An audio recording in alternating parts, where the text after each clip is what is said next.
बहुत समय पहले उज्जैनी के प्रतापी राजा विक्रमादित्य अपने साहस और न्यायप्रियता के लिए प्रसिद्ध थे। एक रात जब पूरा महल गहरी नींद में था, एक अज्ञात तांत्रिक ने राजा के दरबार में प्रवेश किया। तांत्रिक ने भविष्यवाणी की कि विक्रम को अमृतत्व का रहस्य जानने के लिए एक भूतिया जंगल की यात्रा करनी होगी। राजा विक्रम ने साहसिक यात्रा के लिए अपनी तलवार और अमूल्य रत्नों से जड़ा कवच पहन लिया। राजा विक्रम ने अपने विश्वसनीय सेनापति को महल की सुरक्षा का जिम्मा सौंपा और रात के अंधेरे में यात्रा शुरू की। जंगल के पास पहुंचते ही विक्रम को ठंडी हवाओं और अजीब अजीब आवाजों ने घेर लिया। जंगल में चलते हुए उन्होंने देखा कि पेड़ों की शाखाएं जैसे उनके रास्ते में आने की कोशिश कर रही थीं। थोड़ी दूर पर उन्हें एक पुराना और टूटा हुआ शिव मंदिर दिखाई दिया। गुफा के पास पहुंचते ही उन्होंने एक अजीब सी शक्ति महसूस की, जैसे कोई उन्हें अंदर बुला रहा हो। गुफा के अंदर पहुंचते ही उन्होंने देखा कि वहां एक प्राचीन ग्रंथ रखा हुआ था। ग्रंथ को छूते ही एक गहरी आवाज गूंज उठी, जो इसे पढ़ेगा वह श्राप से मुक्त नहीं हो सकेगा। राजा विक्रम ने हिम्मत दिखाते हुए ग्रंथ को उठाया और पढ़ना शुरू किया। जैसे ही उन्होंने पहला पन्ना पलटा, पूरी गुफा कांपने लगी और एक डरावनी आंधी उठ गई। गुफा के बीचों बीच एक काले धुएं से घिरा हुआ आकृति प्रकट हुआ। मैं काल भैरव हूँ, वह आकृति बोली। तुमने इस ग्रंथ को छूकर मेरे श्राप को जागृत कर दिया है।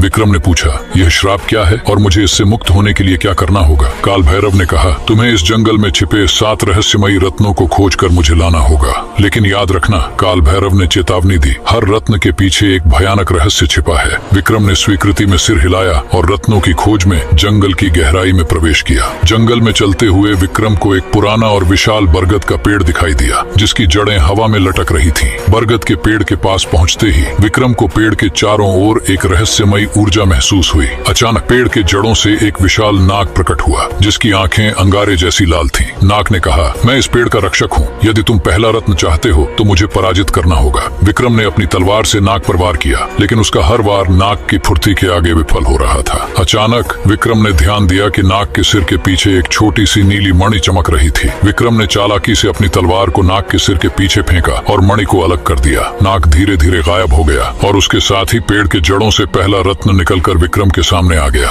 रत्न को हाथ में लेते ही विक्रम ने महसूस किया कि उसकी शक्ति ने उसके भीतर एक नई ऊर्जा भर दी है। अब विक्रम को दूसरा रत्न खोजने के लिए गहरे जंगल की ओर बढ़ना था। जंगल में आगे बढ़ते हुए विक्रम को एक विशाल झरने की आवाज सुनाई दी, जो तेजी से बह रहा था। झरने के पास पहुंचकर उन्होंने देखा कि पानी के नीचे एक गुफा का प्रवेश द्वार छिपा हुआ था। विक्रम ने अपनी तलवार का इस्तेमाल करते हुए झरने के पीछे की गुफा में प्रवेश किया। गुफा के अंदर चारों ओर अंधेरा था, लेकिन दीवारों पर कुछ अजीब से चिन्ह चमक रहे थे। जैसे ही विक्रम ने चिन्हों को छुआ, गुफा की जमीन हिलने लगी और एक पत्थर का दरवाजा खुल गया। दरवाजे के पीछे एक रहस्यमयी सरोवर था, जिसमें पानी के भीतर एक चमकती हुई लाल मणि दिखाई दी। सरोवर के पानी से एक विशाल जल राक्षस प्रकट हुआ और उसने विक्रम को चुनौती दी। विक्रम और जल राक्षस के बीच भयंकर युद्ध शुरू हो गया, जिसमें हर वार गूंज की तरह लौट रहा था। आखिरकार विक्रम ने अपनी तलवार को राक्षस के हृदय में घोंप दिया, जिससे वह विस्फोट के साथ गायब हो गया। जल राक्षस के मरते ही लाल मणि पानी से ऊपर उठकर विक्रम के हाथों में आ गई। 2 रत्नों के साथ विक्रम को अब तीसरे रत्न की ओर बढ़ना था। जंगल के और भीतर चलते हुए विक्रम को एक प्राचीन खंडहर मिला, जो समय के साथ उजड़ चुका था। खंडहर के प्रवेश द्वार पर लिखा था, यहाँ केवल सच्चे योद्धा ही प्रवेश कर सकते हैं। जैसे ही विक्रम ने प्रवेश किया, खंडहर के भीतर एक गोलाकार मैदान था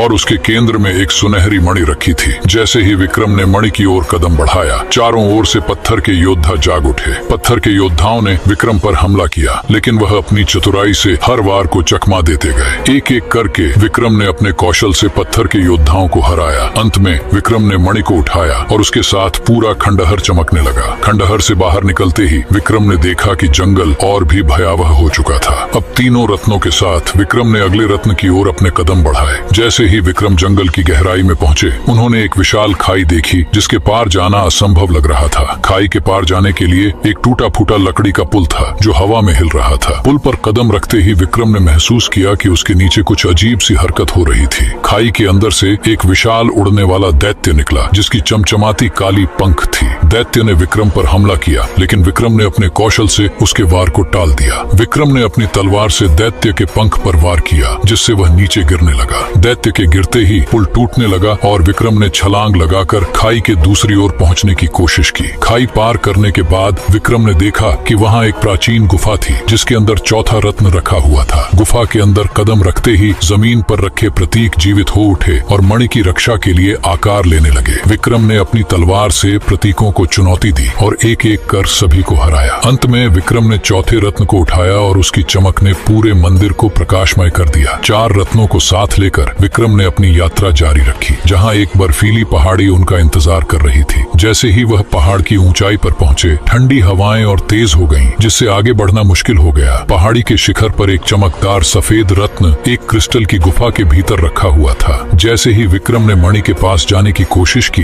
बर्फ का एक विशाल काय राक्षस प्रकट हुआ। राक्षस ने अपनी बर्फीली ताकत से हमला किया, लेकिन विक्रम ने उसकी हर चाल को चतुराई से नाकाम किया। कई वारों के बाद विक्रम ने राक्षस के दिल पर हमला किया, जिससे वह चकनाचूर हो गया। बर्फ का राक्षस गायब होते ही विक्रम ने 5वें रत्न को उठा लिया। अब 5 रत्नों के साथ विक्रम को छठे और अंतिम रत्न की तलाश में निकलना था। जैसे ही वह पहाड़ से नीचे उतरे, उन्हें घने जंगल के बीच एक रहस्यमयी किला दिखाई दिया। किले के अंदर छठे रत्न की खोज विक्रम के साहस और बुद्धिमत्ता की सबसे कठिन परीक्षा थी। किले के प्रवेश द्वार पर विक्रम ने देखा कि वहाँ एक पहेली लिखी हुई थी, जिसे हल किए बिना प्रवेश असंभव था। पहेली थी, वह क्या है जो जितना निकालो उतना बढ़ता है? विक्रम ने उत्तर दिया, गड्ढा। और दरवाजे धीरे धीरे खुलने लगे। किले के अंदर हर कदम पर जाल बिछा हुआ था, जिसमें विक्रम को अपनी बुद्धिमत्ता और चपलता का उपयोग करना पड़ा। किले के मुख्य कक्ष में विक्रम ने देखा कि छठा रत्न एक अभिशप्त वेदी पर रखा हुआ था। जैसे ही विक्रम ने वेदी की ओर कदम बढ़ाया, कक्ष में एक दानव प्रकट हुआ। दानव ने विक्रम पर आक्रमण किया, लेकिन विक्रम ने अपनी तलवार से उसकी हर चाल को मात दी। दानव को हराने के लिए विक्रम ने 5 रत्नों की शक्ति का उपयोग किया। दानव के नष्ट होते ही विक्रम ने छठा रत्न वेदी से उठा लिया। 6 रत्नों के साथ विक्रम ने महसूस किया कि वह अब अंतिम सत्य के बेहद करीब था। 6 रत्नों को साथ लेकर विक्रम एक रहस्यमय धुंध से ढके द्वार के सामने पहुंचे, जहां अंतिम सत्य छुपा हुआ था। जैसे ही विक्रम ने सभी रत्न द्वार में लगाए, पूरा क्षेत्र सुनहरी रोशनी से भर गया। द्वार के पार एक विशाल कक्ष था, जहां एक चमचमाता सिंहासन और उस पर बैठा एक रहस्यमयी प्राचीन राजा था। प्राचीन राजा ने कहा, विक्रम, तुम्हारी साहसिकता ने तुम्हें इस सत्य तक पहुंचाया है। ये रत्न केवल शक्ति नहीं, बल्कि मानवता की सच्ची परीक्षा के प्रतीक है। अब यह शक्ति तुम्हारे हाथों में है, इसका उपयोग सही और न्याय के लिए करना।